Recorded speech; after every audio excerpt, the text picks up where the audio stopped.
This is the Pick Your Poison podcast. I'm your host, Dr. JP, and I'm here to share my passion for poisons in this interactive show. Will our patients survive this podcast? It's up to you and the choices you make. Do you want to know which substance is so toxic it's called the poisoner's poison? And what pigment used in painting treats this toxin? Which antidote contains cyanide? Then stay tuned. Today's interactive episode starts in the ER where you're working a shift when you hear an ear-piercing scream of pain. You look up to see the nurse draping the sheet over the legs of a 22-year-old woman. Immediately, the nurse whips the sheet off at the sound of the scream, revealing the patient's completely normal-looking legs. No obvious signs of trauma, wounds, or infection. The patient stops screaming but looks very uncomfortable and continues crying. So what's going on here? Why is she screaming? Is she suffering from psychiatric illness? Other than her drastic reaction to the bedsheet, her behavior seems appropriate. The nurse says the patient is complaining of excruciating pain in her legs for the past few hours. She's also had some vomiting and abdominal pain. The physical examination is unrevealing except for pain. The patient's vital signs are normal. Her abdomen is non-tender. She screams again when you touch her legs to check for a pulse. But the pulses are normal and she can move the legs normally. There's no redness, swelling, rash, or any other findings. Then why is she screaming about the featherweight of a bedsheet? The medical term for this is pain out of proportion to exam.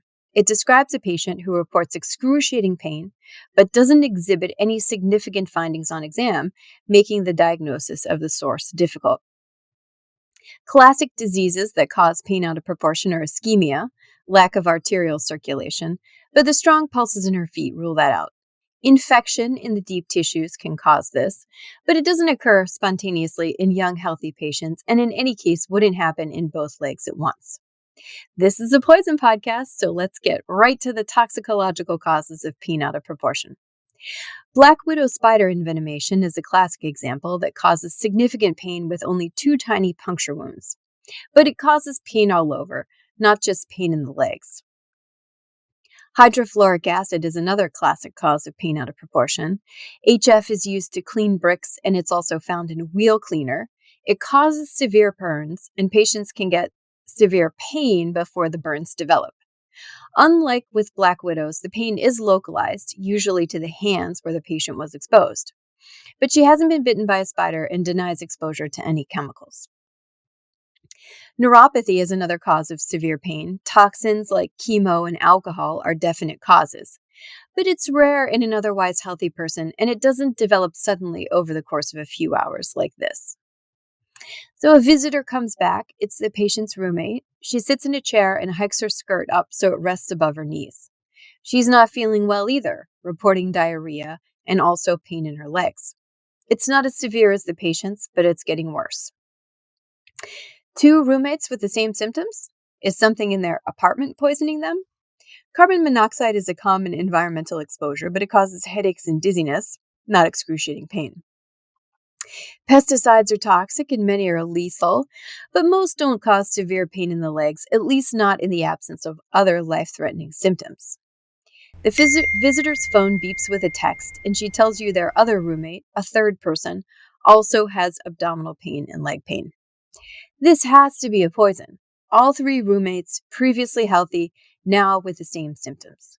So we need to double down on the potential causes. Reviewing what we know, which isn't much, we do see a recognizable pattern. So question number 1, the association of gastrointestinal plus neurological symptoms suggests what toxin? A, carbon monoxide poisoning, B, radiation, C, cyanide, D, heavy metals. The answer? D, heavy metal poisoning. We still don't know the cause. Heavy metals include a number of compounds, including lead, mercury, arsenic, and cadmium. And of course, recognizing this classic pattern doesn't rule out other types of poison. But we don't have much else to go on, so let's focus on heavy metals for now. The roommates are all university students.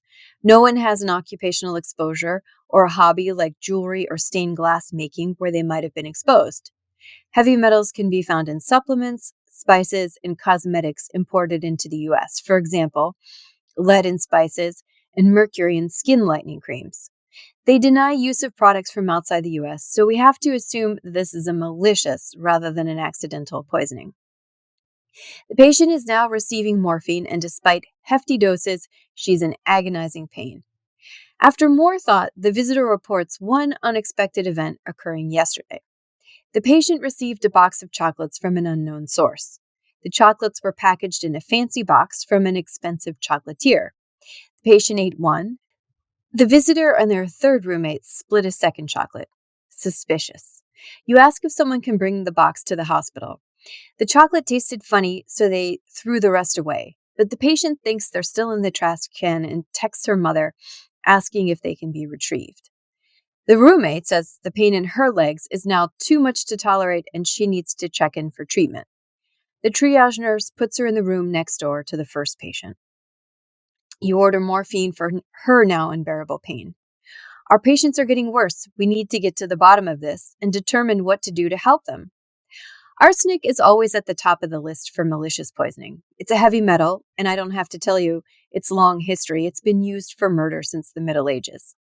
It classically causes gastrointestinal symptoms, abdominal pain, vomiting, and diarrhea. Arsenic does cause neuropathy, but it takes weeks to develop. And while certainly painful, this level of excruciating pain is not typical. We can't exclude arsenic yet, but it really doesn't fit here. Lead poisoning can cause painful extremities, but again, symptoms typically occur over weeks, not all of a sudden. Other heavy metals include cadmium, chromium, manganese, zinc, and nickel. Exposure to these metals is mostly occupational, and again, the symptoms don't quite fit. Mercury can be found in old thermometers and old thermostats, but hard to imagine how this would be an occult exposure, and again, the symptoms aren't quite right. There is one heavy metal that notoriously causes excruciating pain. It's also been called the poisoner's poison.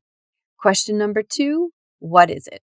A, copper, B, thallium, C, cyanide, or D, botulism? The answer? B, thallium.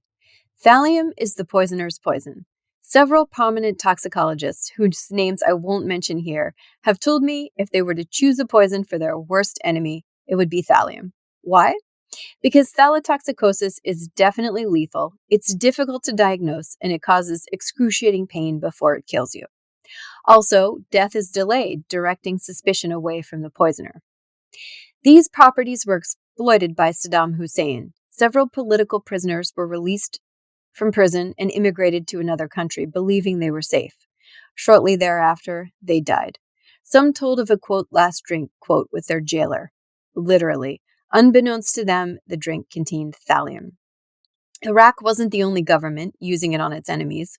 More on that later in this podcast. Back to our patients. We can test for heavy metals in the urine, but the results will take at least 3 days if we're lucky, a week if we're not.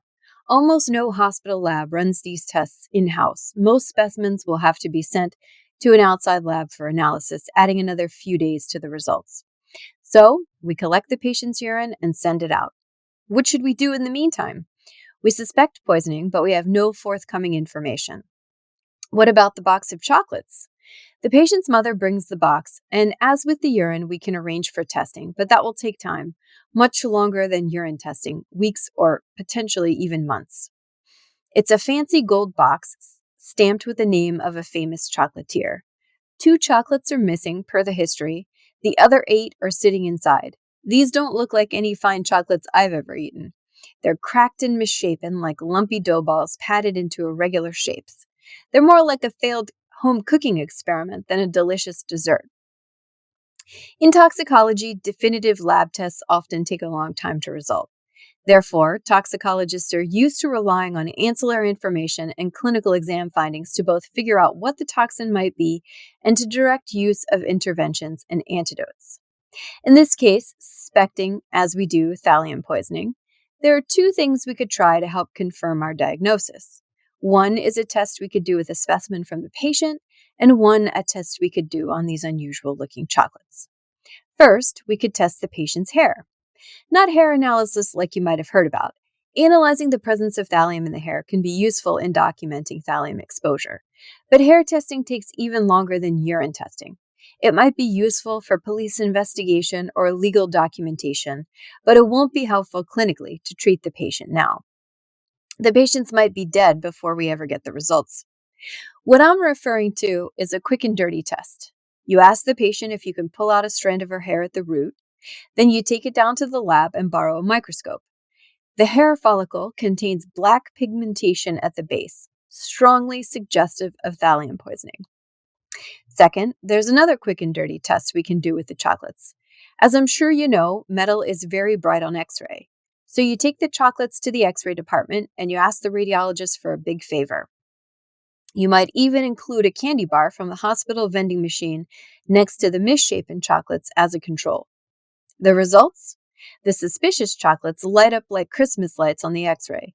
The chocolates are composed of a substance containing metal, not at all like the vending machine candy bar. At this point, thalatoxicosis is our presumptive diagnosis. Should we wait a few days for the definitive test results or start treatment now? To decide, let's consider the potential treatment options. Just like our antidote in episode 1, we need to weigh the risks and benefits of treatments. The patients are worsening, and the potential exposure could be lethal. We won't have a better answer for several days.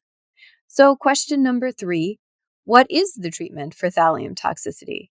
A, charcoal, B, a pigment used in painting, C, dialysis, or D, all of the above?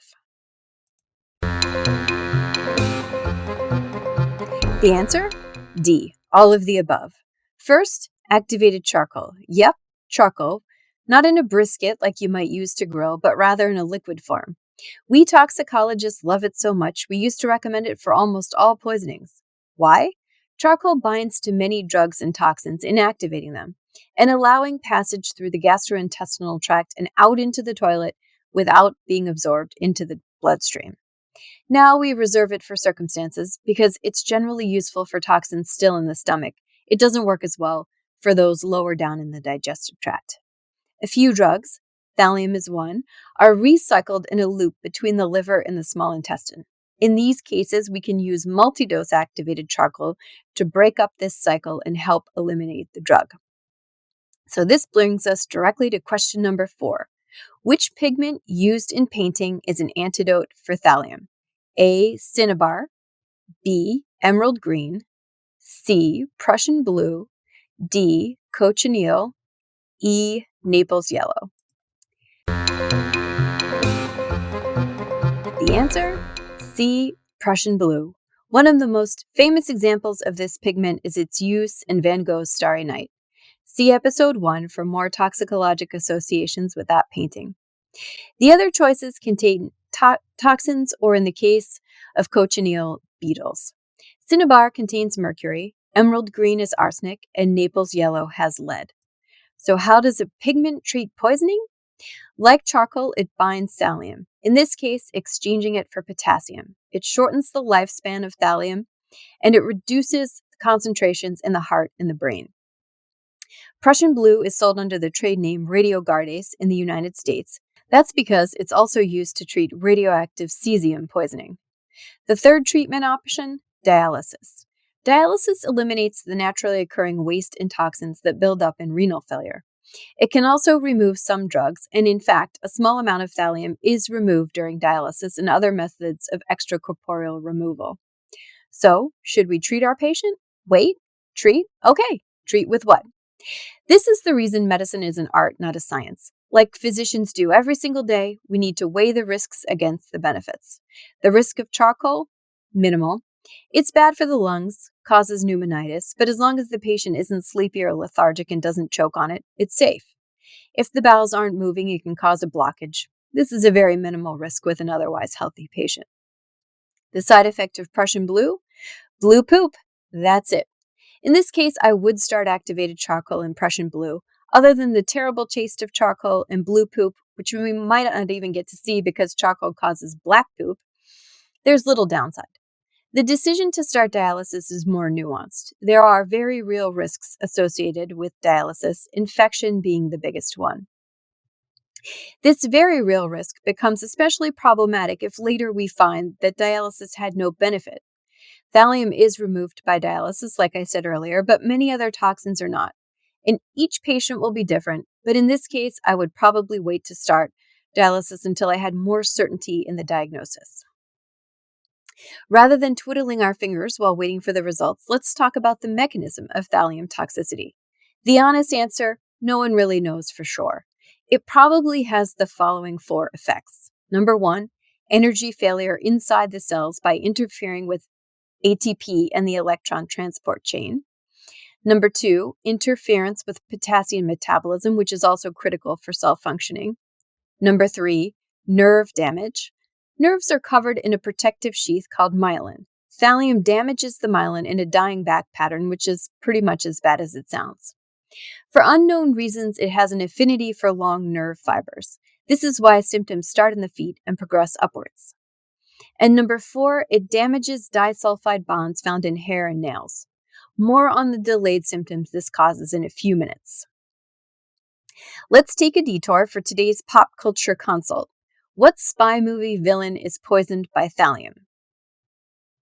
Mr. White in the James Bond movie Spectre is slowly dying of thallium poisoning from thallium placed on his phone. From a scientific standpoint, there are some sketchy elements here. Maybe I'll do an episode entitled Fact or Fiction, Toxicology in Books, Movies, Operas, Shakespeare, but I digress. Getting back to our patients. 3 days after admission to the hospital, we finally get some results. The spot urine test comes back with a thallium concentration of 9,000 micrograms per liter in the first patient. The normal value is less than 10. The second patient's level is 5,000. These massively high levels confirm our suspicion, no doubt about it. Our patients are suffering from thalatoxicosis. Given the astronomically high result, I'd reconsider the risks and benefits of dialysis and call nephrology. Even removing a small amount of thallium might be beneficial. A few days later, the patient's hair starts falling out, and you notice they're losing their eyebrows too.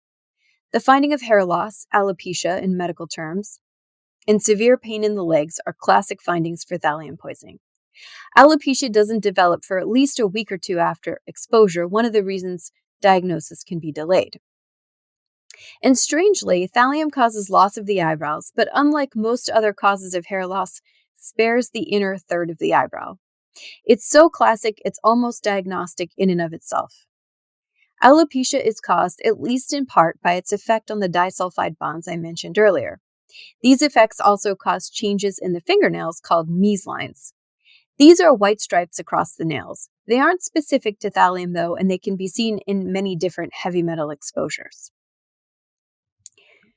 The history of thallium's use in poisoning is fascinating. I could talk about it for hours, but you probably don't have all day. So for the sake of brevity, I'll just hit some highlights. In Australia, in the 1950s, there was an episode called the thallium craze, where it became a popular method with housewives to poison their husbands and other family members. Australian housewife and serial killer Caroline Grills, whose prison nickname was Aunt Thally, poisoned numerous members of her family. Another woman expressed a wish to give her husband, quote, a headache to repay the many headaches he had given me, quote, referring sadly to domestic violence. In India, thallium has been called the inheritance powder, and its use isn't limited to just unhappy housewives. Saddam Hussein, I already mentioned, and other governments have used it. It was used as chemical warfare in the Rhodesian Bush War, and the East German secret police used it to poison dissidents. Sidney Gottlieb of the CIA, famous for his unethical LSD experiments, reportedly suggested using it on Castro to cause his iconic beard to fall out. Thallium also has a long history of commercial use. It's an effective rodenticide, rat poison, and was the star of a famous ad campaign in the 1920s in a product called Rough on Rats, spawning a song of the same title. Disturbingly, it was also used to treat humans with such advertising as rough on toothaches, rough on corns, rough on itching, and rough on piles, i.e. hemorrhoids. It's questionable if it was rougher on the disease or the patients. And like almost every other pharmaceutical, was advertised as a treatment for syphilis and tuberculosis.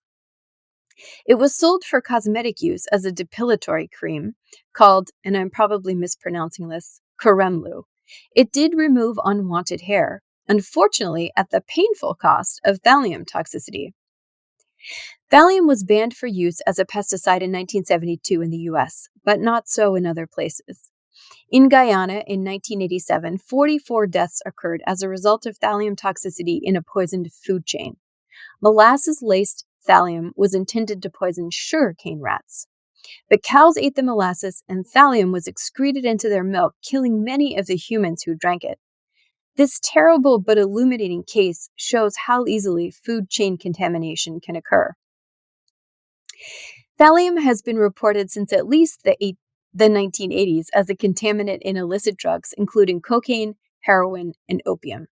If you needed another good reason to avoid illicit drugs, this is one more.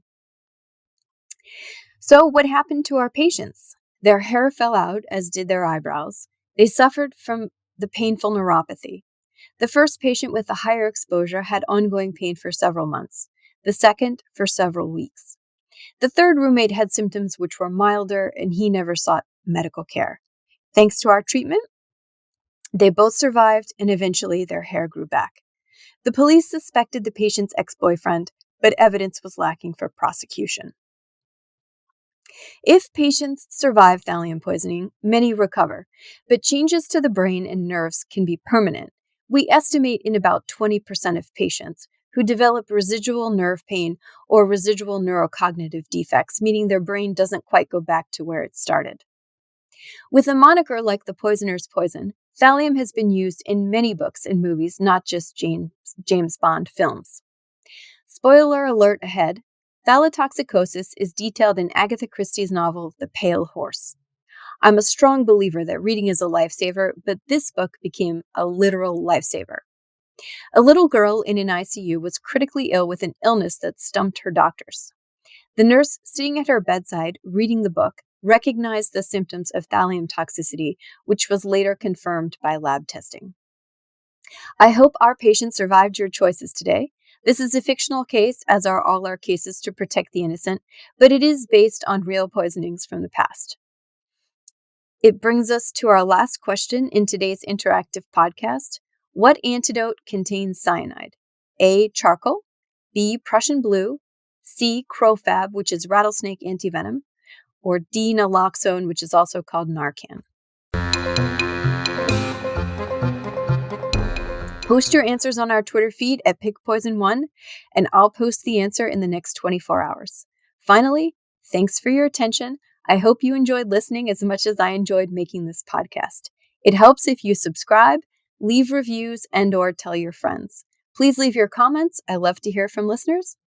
All of the episodes are available on our website at pigpoison.com, Apple, Spotify, or any other location where podcasts are available. Our Facebook and Instagram pages are both at PigPoison1, and additional sources like references or photos are available on the website along with transcripts. While I'm a real doctor, this podcast is fictional and meant for entertainment and educational purposes, not medical advice. If you have a medical problem, please see your primary care practitioner. Thank you, and until next time, take care and stay safe.